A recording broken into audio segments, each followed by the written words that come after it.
Hello, everyone, and welcome to Only a Missionary podcast. I'm your host, Clark Robinson, and today I have a very special guest. Hi, I'm Kelsey Brooks. All right. I'm very excited to have you on today, Kelsey, and hear about your mission adventures. Why don't you tell our audience, your background with your family growing up? Tell us, if church was a part of your life growing up, or how'd that go? Yeah, so I've always grown up a member of the church. Both my parents were raised members of the Church of Jesus Christ of Latter-day Saints. My dad, he was able to serve a mission as well. And then, so I guess from um, his example for him serving a mission, I've always wanted to. Oh, okay. But yeah, I've always grown up going to church, learning about missions, and my mom, she never got the chance to serve a mission because back then it was like you had to be 21 to serve a mission as a woman. But Mm-hmm. but she always had the desire to do it, and so I thought that was really cool of her that she always wanted to do that. And so I kind of like I guess had that in me too. I always wanted to serve a mission, but not just from my parents, but they were good examples for me to help me to Sure. want to serve a mission. Oh, that's Um, great. yeah, so yeah, I've always had it in my life. I've always grown up around missionaries, and so I think I was like about 13 years old when I decided I wanted to serve a mission and become a Wow. full-time missionary. So I was pretty young when I decided to do it, but I think that decision of me just wanting to go out and serve the Lord, especially as a woman, because I feel like Yeah. young men are really like commanded to serve a mission, and women are like, oh, it's your choice if you want to or not. Right. But I always knew I was like, I want to make that choice and like serve the Lord and show him that I love him by serving his children. And so, yeah. Okay. That's really cool.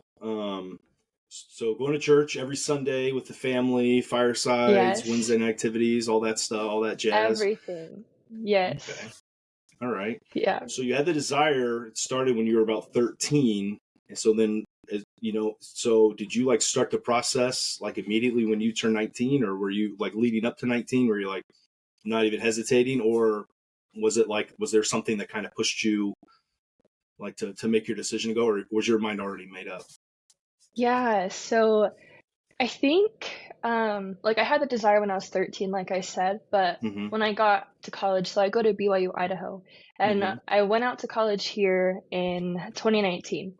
Mm-hmm. And I like had met a lot of people that were return missionaries. So I was like, oh, that's great. Like I want to learn from them, their experiences. And so I made it my mind when I was 18. I was like, I'm for sure going to serve a mission. Like there's no doubt about it. I'm going to serve.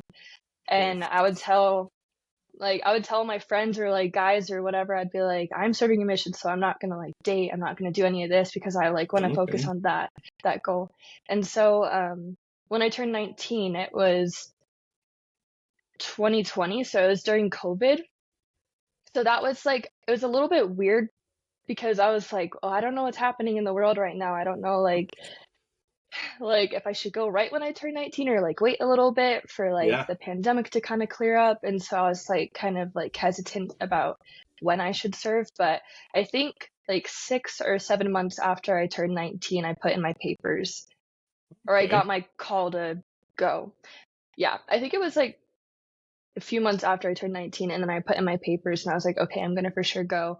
And then I got Okay. my call, and then um yeah, and then I left like a month after I got my call. So Whoa. Wow. it That's was quick.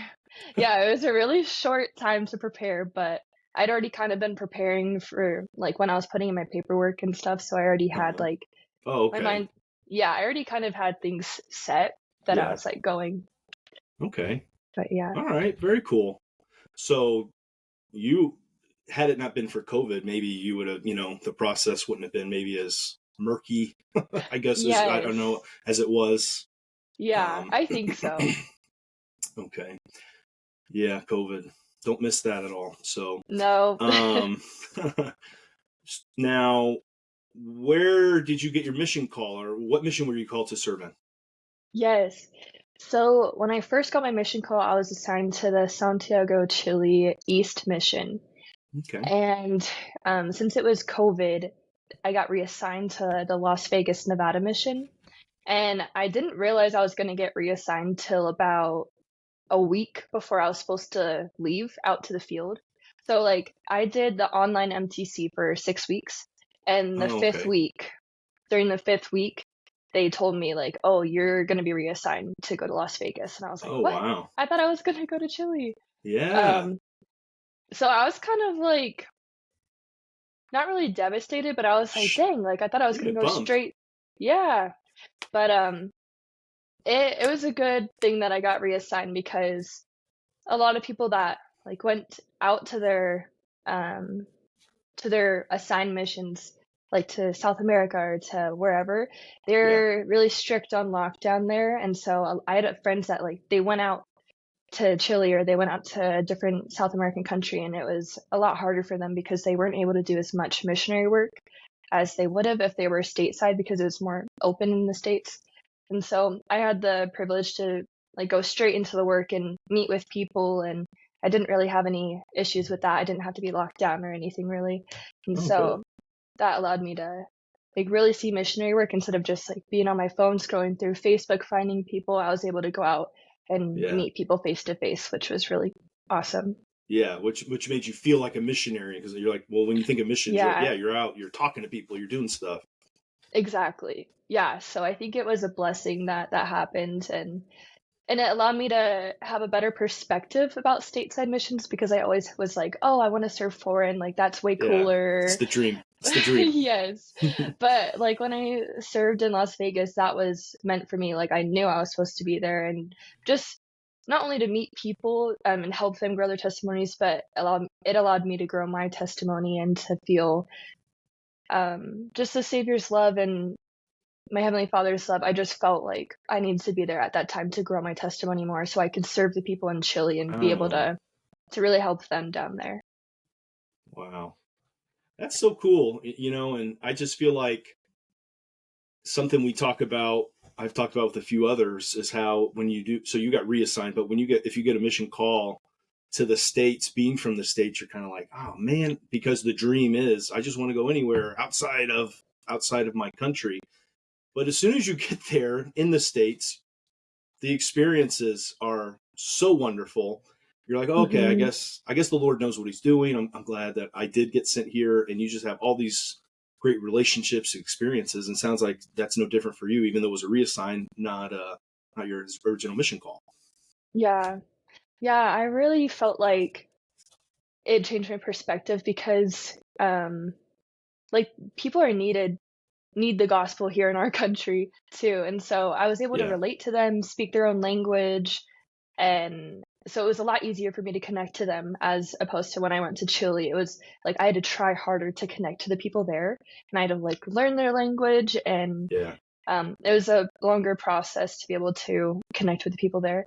So just being in the States, I automatically had a connection with people, which, and I can yeah, visit them more often because it's not that far away, which is really yeah. cool too.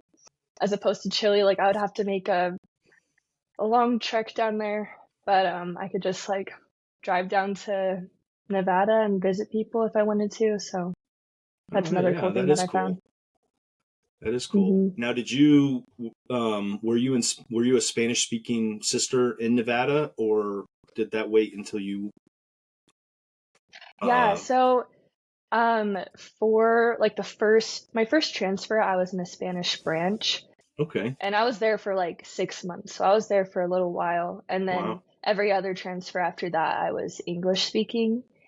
But I tried to Okay. like keep up with my Spanish my whole Yeah. mission because we always run into Hispanic or people that speak Spanish, and Mm-hmm. so like at any moment I would like even if I was in an English speaking area, I could run Yeah. into someone that was speaking Spanish, and so I Yeah. had to keep it up so I could communicate with them. Okay. Very cool. Now and then, how long were you in Nevada for? Yeah, so I was in Nevada for 10 months, about 10 months, and I thought I was just gonna stay there the whole time. I didn't Mm-hmm. think I was gonna get to go to my original assignment, but I was, yeah, I almost was at a year, and then usually during COVID, if you hit a year, you're probably not going to go to your original assignment just because you only have, or at least for sisters, because you would only have 6 months left. And Right. so they're just like, we don't really want to send missionaries out if like you have to learn the language and learn the culture and stuff, and that takes a long time. And so, but I like one day I just got a call from my mission president, and he just said, Hermana Brooks, you're going to Chile. And I was like, what? And I was kind of like thrown back because I thought I was just going to be in Nevada the whole time. I didn't expect me to go to my original assignment because there's a lot of other missionaries that they weren't able to go to their original assignments. And so I was like, oh, I'm going to be like one of them. It's fine. And so I learned to love Nevada, but so I was kind of sad because I was like, dang, like I already know how to be a missionary. I have all these like companions and friends I've made here, and the members here are awesome. And I love my mission president and his wife. But yeah, and then so I flew to Chile, and as soon as I got there, it was a hard process transferring from the US to Chile, just because they had a lot of different principles that they had in their culture, or their language was super hard. But so that was a hard transition, but I learned to rely on my Savior, and I just like studied as much Spanish as I could and just learned from it, learned from the scriptures, learned from different missionaries that were there. And then I eventually was able to succeed and like actually understand people. But I was in Chile for the last like about 7-ish months of my mission, just because like the MTC was like about a month and a half. So yeah, it's like all the combined. Yep. Okay. All right. Well, yeah, because I could only imagine what thoughts are going through your head, because you finally, not finally, but you get used to the fact that you're like, well, I'm in the States, I'm really close to my year mark, I'm probably going to be here, which is great. I love this place. And then you have to switch it up. Oh, wait, no, I'm actually going out of the country, which is what I wanted to do in the first place, but now I love it here. So yes, I'm sure that sounds like a tough transition, because like you said, it's one thing if you were going to like an English speaking country and you're just, you pick kind of up where you left off, but to learn a new language, I'm sure, and then you're doing it full time, would be an adjustment. Oh yeah, like it was crazy just being there, because there was a lot of people that got reassigned to that mission that were reassigned, and then they finally got to go to Chile. And so my first companion when I was there, she was also American, and she didn't know really any Spanish, and so I had to kind of be the backbone of the companionship for a little while and make conversation with people. And I didn't know we didn't know the culture. We didn't know they have like different words that they say in their language, or like their version of Spanish than other countries do. It's like as opposed to like Mexican Spanish. And so it was just difficult learning those words because I've never heard them before. But eventually we picked up, and then I got a Chilean companion, and that helped me a lot. It was hard because we only spoke Spanish for we were together for 3 months, and so it was just hard being able to communicate at first. But then by the end of it, we figured it out. Oh, cool. But oh, very cool. Yeah, I bet. Yeah, I'm sure being with a local would have been easier for you while you're there. And I'm sure the struggle communicating, but once you get over that, I'm sure it was very helpful. Like, no, here's how you approach people, or here's how they are, or here's what they mean when they say this. That would be really helpful. Yeah. Okay, so everyone who has served a mission has that funny experience or a lighthearted experience. And at this time, I just would ask you, what comes to your mind when you think of a funny or a lighthearted experience that you had on your mission? Ooh, there's a lot of times that I've had this. I'm trying to think, because sometimes I think of a scenario and then it's like, oh wait, that was this mission or this mission, because I had two missions basically. So it's like, Where was I wait, when which that one happened? was I? Yeah. Yeah. Um, okay, so I think one day the first one that comes to mind is my companion and I. It was a long day and we had an area where we were just walking. This was in Las Vegas. Okay. And we were just walking by a park and it was fine. We were just talking with one another. And then all of a sudden I stepped on this palm frond, this like leaf, and I just thought it was just like a leaf. I was like, oh, I'll just step on it and then get by. And then it like went through my shoe into my foot, and I was like, oh my gosh. Owie. Yeah, it was not fun. And I was Yeah. like in shock, and my companion was like, don't freak out. And she just like pulled it out. And I was like, what just happened? Like, that was a leaf. How did that go through my shoe? Right. But yeah, so I don't know, that's the first one that comes to mind. It was just Oh a my really weird gosh. experience. Yeah. Did you have to like go to the Yeah. emergency room or anything or? No, it was just like there was like a little tiny drop of blood, but it Oh, wasn't okay. anything bad. But I was just like, oh my gosh, I can't believe that happened. Like, it was so Yeah, so weird. unexpected. Yeah. I don't know. Oh Yeah, my that was like gosh. a funny thing that happened. Yeah. But I was Yeah. fine after that. Like, Okay. You were nothing able to big. finish the day strong and Yeah. We were like okay. already on our way home, so we just like walked home after that, but Oh, okay. All right. Yeah, yeah. that's such a I yeah, because when we all have experiences like that where you think something's going to happen when you do it and then something you're not expecting happens. So I think that Yeah. scares you more than the actual like thing happening. Yeah. Yeah, for sure. Now, did your companion, once she saw you were okay, did she laugh at you or was she like very nice the whole Yeah. time? Yeah. No, I Okay. think we were laughing about it. Okay. I think we were like, what just happened? Yeah. But yeah. 'Cause I feel like with your companion, because we always have something, not always, but you know, when you have something happen to your companion, you're, oh, are you okay? Yes. Well, then, what are you doing? Yeah. Yeah. So No, literally. It's so nice to be able to laugh and because there's like it's hard on the mission. It's not easy, and so you have to find times where you need to let that humor out. And so yeah, that was a absolutely. funny moment that happened. Well, good.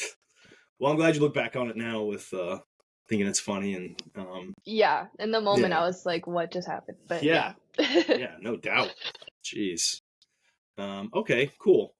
So, well, the other thing I'd like to ask you is, what was your favorite conversion story, a family, an individual, while you were serving? Yeah. So in Chile, I was in the first area that I was in. I was also there for 6 months, so I was there for a while. And I think it was my second transfer in that area. I met this couple and like a man and a wife, and they had been learning about the gospel for about 9 months at this point. And the husband, Wow. or at this point, they were actually like living together, but they weren't married. And so we were trying to get them to get married and stuff so that they could be baptized. But Right. the male, he found the gospel through YouTube, and then he started like getting missionary discussions because of an ad off of YouTube. And Wow. so yeah, and he was learning for probably 9 months before he decided that he wanted to be baptized because he just wanted to make sure it was right. And so we were the last missionaries that were teaching him before he was able to get baptized. And me and my companion, it was the Chilean companion, we Hmm. were talking with them, and she had a great connection with them because they like knew her language. Um, they were actually from Venezuela, but they immigrated to Chile to get a better life because Venezuela was like Yeah. really dangerous at this time, or Yeah. right now still. But Right. anyways, so like we were able to develop a deep connection with them. And so the husband, he is such a great guy. He always was talking about the church and the gospel and was so committed to being baptized. And he threw out his coffee because that's like a very important thing for their culture is drinking coffee. They always do it. because it's just Okay. like they've grown up. It's like water to them. Yeah. And so he would get his coffee and throw it away and be like, I'm not drinking it so I can follow the word of wisdom. And Wow. then Nice. him and his wife, or now their husband and wife, they got married so that he was able to get baptized as well. And so he made all these different big life decisions so that he would be able to be baptized. And so we would always go over to their apartment and just read scriptures with them. And he was always just such a great example to us. And so we were able to see him get baptized, and it was an amazing experience. And then after he got baptized, his wife didn't get baptized the same time as him because she wanted to make sure she knew that the scriptures and the gospel and everything was true for herself. She didn't want to just get baptized just because he did. And so I Okay. thought that Good. was really awesome of her, that she wanted to do it for the right reason. And Yeah. so we continue to help teach her. And then eventually she was able to get baptized, and her husband was able to get the priesthood and baptize her. And so it was such a special Wow. experience. So Yeah, that's great. yeah, so they changed their whole lives around so that they were able to become members of the true church. And yeah, I just really admire their examples, and they're always trying to just do better. And in the mornings we would go over to her apartment and we'd be like, hey, are you reading scriptures? Or we would check up on them to make sure they're preparing themselves. And she'd be like, no, I'm not reading, I don't have time to read. And then we'd be like, well, why don't you try this? Why don't you try listening to the scriptures in the morning on your way to work?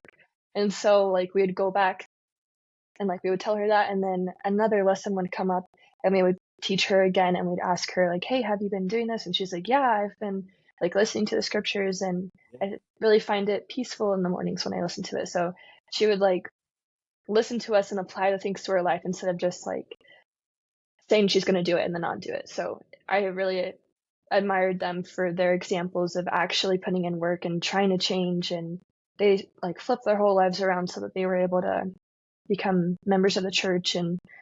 And just this week, I think they just had their first baby together, and so they're gonna bring her up in the church. And Oh, so it's so awesome that now, because they're members, they get to bring in their daughter, and she's able to become yeah.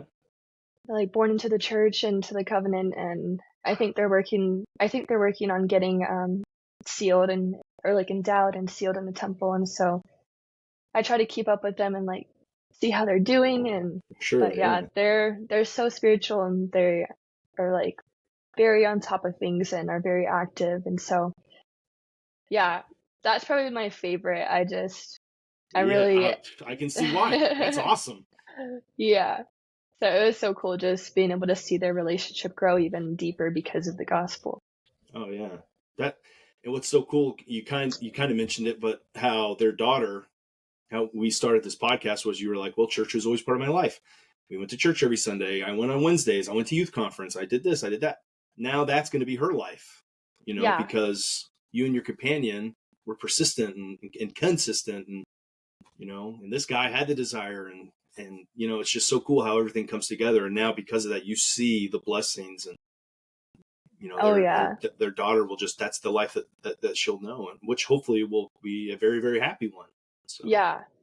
Yeah, it's really exciting to see that. And yeah, it's just awesome to see people just become happier in the gospel, because at first they were telling us, they're like, we're never gonna have children because the world is so evil, and we don't want to grow and we don't want to raise a family in this evil place. But because of the gospel, they've seen the goodness in the world, and so they're finally we're ready to have a child so that we can bring them up because of the gospel and how it is so happy and joyful and yeah, peaceful. And so they change their perspective because of the gospel. wow, that's a huge change too, Yeah. because that's a really big deal to not want kids and then to say nope, we're good now. We have we Yeah. have the we have our home and the gospel to help us be safe. So Yeah. that's awesome. Very cool. Thank you for sharing those with me.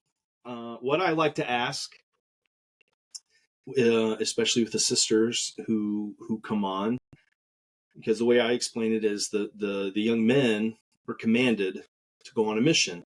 And then young ladies can go if you have the desire, or, a strong desire. Because, everyone that doesn't go doesn't mean that they didn't have a desire. Maybe they did. Like your mother, for instance, had a desire to go, but I think she got married first before, that opportunity presented itself. So when young ladies have the desire, absolutely, they're encouraged to go. So with that in mind, what would you say to someone, especially maybe even a young woman who's like, I think I'd like to go, but I'm not really sure. What encouragement or what advice would you give them to kind of be that last push to want to serve a mission? Yeah. Like you were saying, if you have a desire, I believe anyone should go on a mission if you desire to. And there's so many different types of missions now. They have like proselyting missions is what I served. And then they also have service missions for people that might have like mental health issues or just something prohibiting them from proselyting full time. And so they have different options that you can take, which is really cool that anyone can serve a mission. And I just encourage anyone to serve a mission if you're wanting to, if you're able to, because it will change your life for the better. I don't think I've met a missionary that has regretted serving a mission. And so I think there's only good that can come from it. And I was just listening to a talk from Elder Ballard the other day about his experience on his mission. And he was like, I am the man I am today because of my mission. And I've grown spiritually, mentally, physically, just everything, every aspect that you can think of your mission will help you with that. And so not only has my mission helped me spiritually, that was like the main thing that I got from my mission, but it helped me to become a better person in general, and then just learn how to, like become more mature and live on my own and prepare myself for college and learn just study habits and just different little things that you wouldn't think of from a mission. But I believe that everyone should have, if you have an opportunity to go, you should take it because you'll learn so much from it. And it'll just benefit you in so many different ways. And like you were saying, men are like commanded to go. And so I feel like every young man should go if they're able to, whether serving a proselyting or service mission. And then every young woman, they should go as well. They kind of should think about it. Like, even though we're not commanded, we should just think about it. And just go if you are wanting to, and you'll benefit from it. There's nothing that will like come bad from it, I guess. Right. Yeah, I have two daughters, and I am strongly encouraging both of them to. I'm like, you should really consider serving a mission. You ask anyone who went.